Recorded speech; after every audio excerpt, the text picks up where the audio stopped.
It takes years to build a reputation, but only seconds to destroy it. That's exactly what's happened to India's reputation as a spice-producing and a spice-exporting nation. Indian spices and spice makers have found themselves in the dock.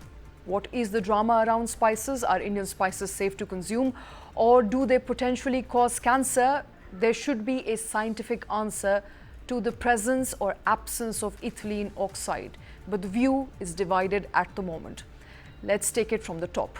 On 28th of April, Hong Kong and Singapore food regulators flagged high levels of ethylene oxide in MDH and Everest Masala mixes.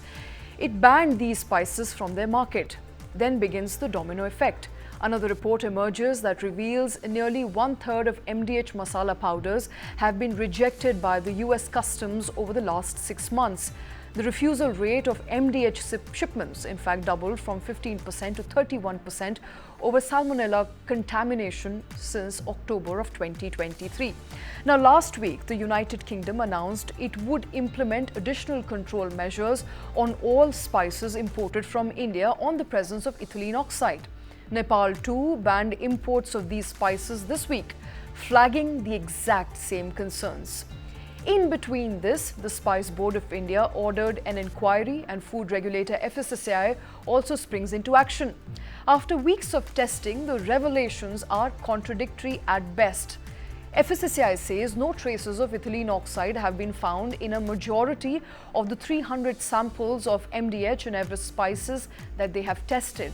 The samples were picked up from testing and manufacturing plants in Maharashtra and in Gujarat right from the source. 28 out of 34 lab reports show no trace of pesticide that can potentially cause cancer.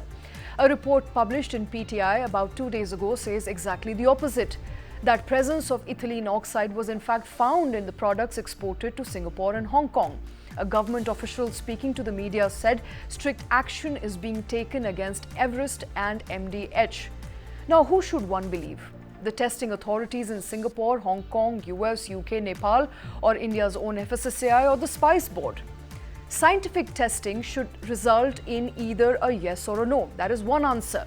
Either there is or there isn't ethylene oxide. So why is there confusion? Amid all this, India's reputation, remember, as a global spice superpower has been dented. The impact can be significant. Spices form an integral part of India's export story. India's spice exports totaled $4.25 billion last fiscal.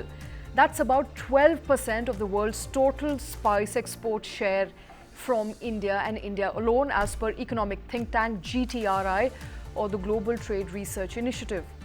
Now, there are some pertinent questions that emerge from the entire spice saga as it unfolds, which only the Spice Board of India under the Ministry of Consumer Affairs and the food regulator FSSAI can answer.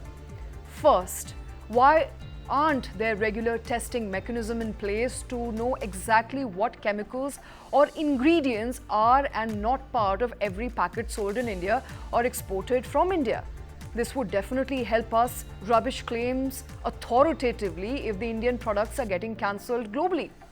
Next, why are we reactive and not proactive, in fact, in conducting these tests and setting standards? From Maggi to Cerelac to Bonvita and many other recent controversies have shown that regulators are sleeping at the wheel. Spices just got added to the long list of misses. And finally, who will bear the brunt of the damage to brand India? And the brands of spices that have made India's export shine, why should MDH, Everest, or even brand India get compromised in the global arena? We'll leave you with those questions.